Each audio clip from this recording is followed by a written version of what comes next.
Waziri wa Nchi, Ofisi ya Rais, Tawala za Mikoa, Serikali za Mitaa na Idara Maalum za SMZ, Mheshimiwa Idrisa Kitwana Mustafa amezitaka mamlaka za serikali za mitaa kuyatumia vyema mafunzo yaliyopatiwa ili kujiletea tija kwa wananchi na serikali kwa ujumla.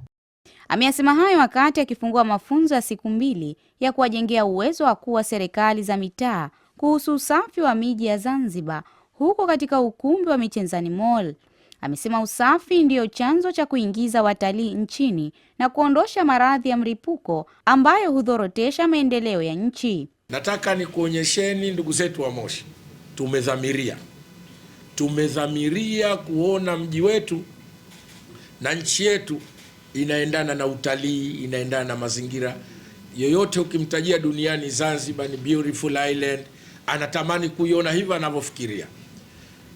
Tunawaomba sana ndugu zetu wa Moshi, kwa kadiri ya nguvu, uwezo, skills mlizo nazo, ujuzi wenu mlio nao, mualishe vijana wetu hao.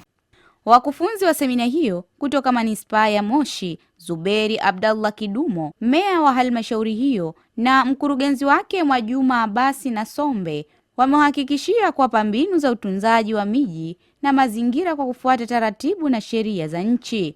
Tuna imani kabisa Zanzibar mkiamua kuwa wa kwanza kitaifa kuwa wasafi, kwa sababu jambo limoja, bajeti ya usafi, kama ikiwa nchi ni safi, eneo ni maeneo makubwa yote ni masafi, na nataka nikuthibitishie hata bajeti ya kwenye afya itapungua. Sasa swala zima la kuondoa huu ugonjwa sugu wa muhari, mbadala wake ni usimamizi wa sheria. Kwa upande wao, wakurugenzi waliopatiwa mafunzo hayo wamesema watayatumia ili kuweka haiba mandhari ya Zanzibar kwa kuwa safi na kuvutia. Tuko tayari kuwasikiliza wenzetu ili na sisi tuboreshe mazingira yetu ya usafi, kuishirikisha jamii katika utendaji mzima wa usafi. Tumeachukua ili kwa kwenda kushirikiana na wenzetu ambao watendaji na waheshimiwa madiwani ili kuboresha